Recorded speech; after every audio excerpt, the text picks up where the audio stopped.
Sports talk की इस नई बुलेटिन में आप तमाम का स्वागत है और मैं आशा करता हूं कि आप तमाम लोग बखैरियत और आफियत से होंगे। स्पोर्ट्स टॉक की इस बुलेटिन में हम शुरू करेंगे उस खबर से जिसका सबको बेसब्री से इंतज़ार था। वो खबर है शोएब मलिक की शादी या तलाक। पाकिस्तान के क्रिकेटर शोएब मलिक और भारत की टेनिस स्टार सानिया मिर्ज़ा की शादी 2002 में हुई थी और शादी उनके अपनी पसंद से हुई थी। 2002 से लेकर 2019 तक शोएब मलिक और सानिया मिर्ज़ा बड़ी खुशगवार ज़िंदगी गुजार रहे थे, लेकिन 2019 में ऐसी अफवाहों का वो शिकार हो गए जिसकी वजह से सानिया मिर्ज़ा ने शोएब मलिक से अलग रहना बेहतर समझा। शोएब मलिक पे इल्ज़ाम था कि शोएब मलिक पाकिस्तान के एक एक्ट्रेस जिसका नाम सना जावेद है उसमें ज़्यादा दिलचस्पी ले रहे हैं, जिसकी वजह से सानिया मिर्ज़ा ने अलहदा रहना शुरू कर दिया। दुबई में सानिया मिर्ज़ा का एक टेनिस एकेडमी भी है और ज़्यादातर वो अपना वक्त दुबई में गुजारती हैं। पिछले महीने हमारे एक ज़राए से इस बात का पता चला था, जो दुबई में रहते हैं उनका कहना ये था कि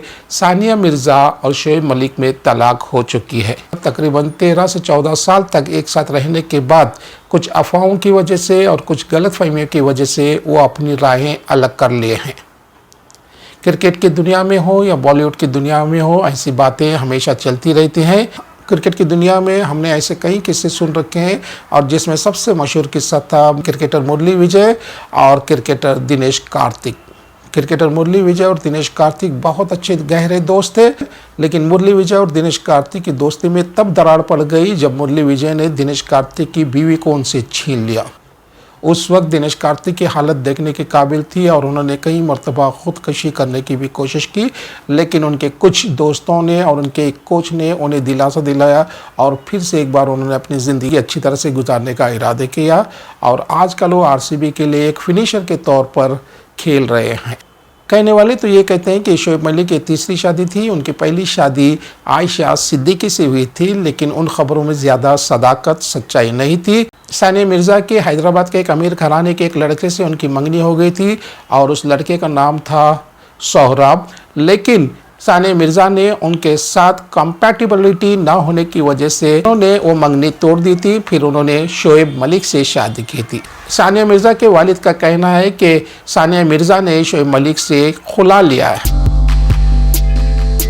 अब दूसरी खबरों की तरफ चलते हैं। भारत और अफगानिस्तान के दरमियान 3 T20s खेले गए, जिसमें 2 भारत ने पहले जीते थे और तीसरा T20 बहुत ही सस्पेंस और दिलचस्प रहा, जिसमें 2 सुपर ओवर खेले गए। जो खिलाड़ी पहले 2 T20s में खेले थे उन्होंने तीसरे T20s में 0 पे आउट हो गए और विराट कोहली भी 0 पे आउट हो गए थे। लेकिन भारत के कप्तान रोहित शर्मा जो पहले 2 T20s में 0 पे आउट हो गए थे, उन्होंने तमाम भड़ास और तमाम गुस्सा 121 रन बनाकर निकाल दिया। रोहित शर्मा ने इस तीसरे T20 में सिर्फ 69 गेंदों पर 121 रन बनाकर नॉट आउट रहे, जिसमें उनके 8 छक्के और 11 चौके शामिल थे। तो भारत की शुरुआत इस तीसरे T20 में बेइंतहा मायूस कुन थी, बहुत ही खराब रही और उनके पहले 4 प्लेयर सिर्फ चंद ही रन बनाकर आउट हो गए थे। इसके बाद भारत की नैया को संभालने के लिए भारत के कप्तान रोहित शर्मा जो क्रीज पे मौजूद थे, उनका साथ देने के लिए रिंकू सिंह भी आ गए। रोहित शर्मा और रिंकू सिंह ने मिलकर अफगानिस्तान के गेंदबाजों की जमकर पिटाई की कि स्कोर को 4 विकेट पे 212 तक पहुंचा दिया।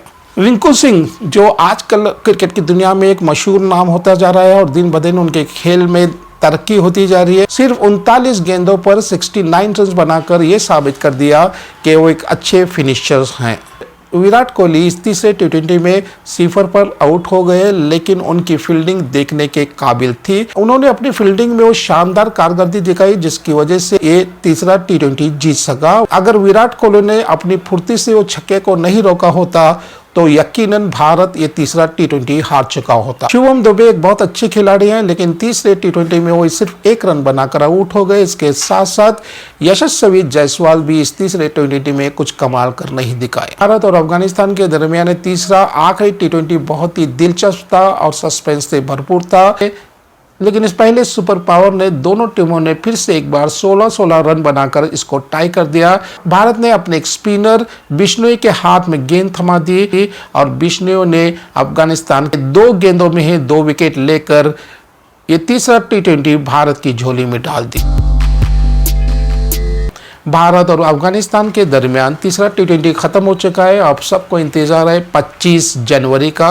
25 जनवरी से शुरू होने जा रहा है भारत और इंग्लैंड के दरमियान 5 टेस्ट सीरीज।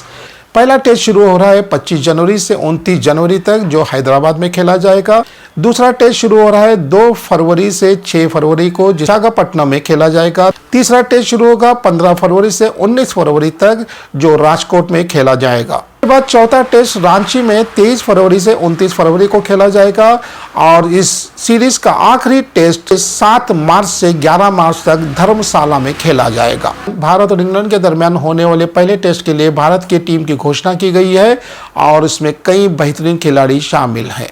भारत और इंग्लैंड के दरमियान 5 टेस्ट सीरीज होने जा रहे हैं। इसमें एक खिलाड़ी की जगह अभी बाकी है और वो खिलाड़ी है सरफराज खान। सरफराज खान जो काफी अर्से से इंडियन क्रिकेट टीम में आने की कोशिश कर रहे हैं, लेकिन ऐसी कई वजूहत है जिसकी वजह से सरफराज खान को इंडियन क्रिकेट टीम में शामिल नहीं किया जा रहा। सरफराज खान को इंडियन क्रिकेट टीम में इसलिए जगह नहीं दी जा रही कि उन पे ऐसे इल्जाम आयद किए जा रहे हैं जिसमें पे सबसे बड़ा इल्जाम ये लगाया जा रहा है कि सरफराज खान का एटीट्यूड ग्राउंड पे सही नहीं है।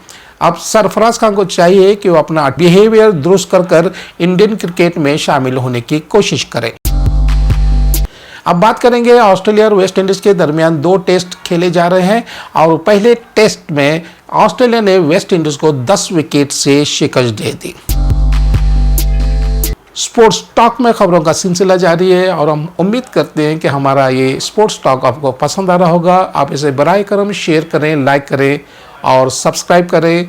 तब तक के लिए खुदा हाफिज़।